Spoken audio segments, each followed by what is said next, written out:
আজকে মনটা বলছিল একটু বিরিয়ানি খাওয়ার জন্য, তাই বেশি কিছু ঝামেলা না করে একদম খুব সিম্পলভাবে আজকে আমি বিরিয়ানি রান্না করব। যে কটা উপকরণ ঘরে আছে সেগুলো দিয়ে আমি আজকে করে নেব। তো মা আমাকে আলু কেটে দিয়েছে, দিয়ে আমি এখানে ভাতের পানি চাপিয়ে দিয়ে তারপরে আলুটাও আমি চাপিয়ে দিয়েছি সেদ্ধ করতে। আলুটা সেদ্ধ হয়ে গেলে দিয়ে আমি এখন ভেজে নেব। তার মধ্যে আমি এখন রসুনটা ছিলতে বসে পড়েছি, কারণ আদা রসুন বাটা ছিল না। তো মা এদিকে আমাকে পেঁয়াজগুলো কেটে দিয়ে গেছে। তো ভাতটাও এদিকে আমার ফুটে গেছে আর আলুটাও সেদ্ধ হয়ে গেছে। তো আলুটা এখন আমি পানি ঝরাতে দেবো, দিয়ে ভাজতে বসাবো। কারণ না, আলুটা হচ্ছে আমি আগে সেদ্ধ করে নিই, তারপরে আমি তেলে ভেজে নিই। কারণ এমনি হলে না খুব সহজে লাগে আর না জিনিসটা খেতেও ভালো লাগে। মানে আলুটা যতটা পরিমাণে লাল করে ভাজবো ততটা আরও খেতে ভালো লাগে। আমার জন্য তো এটা, বাকিদের জন্য কেমন হবে সেটা আমি বলতে পারবো না। দিয়ে আজকে এতটা পরিমাণে রোদ বেরিয়েছে, মানে ভীষণ গরম লাগছে। ভাবছি বিরিয়ানি খাওয়ার পর কতটা পানি খেতে হবে, কারণ বিরিয়ানি খেলে না আমার ভীষণ পানি তেষ্টা পায়।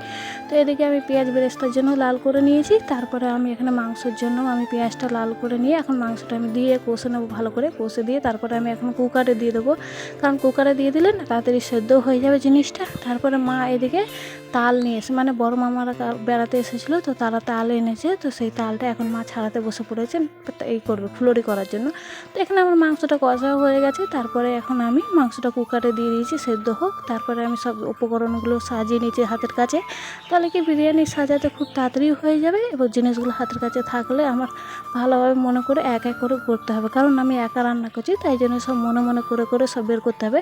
তারপরে চলে এলাম মায়ের ঘরে। আর মায়ের ঘরে না এতটা হাঁড়ি আছে, মানে সব সাইজে তুমি হাঁড়ি পাবে, এমন কোনো সাইজ পাবে না যে এই হাঁড়িটা নেই গো। তো যাই হোক, মায়ের হাঁড়ি একটা বের করে নিলাম, দিয়ে এর মধ্যে এখন আমি সাজিয়ে দেবো বিরিয়ানিটা। তো বিরিয়ানিটা সাজিয়ে দিয়ে আমার বরকে দিয়েছি খেতে। দেখো কত সুন্দর হয়েছে না, আমার তো ভালো।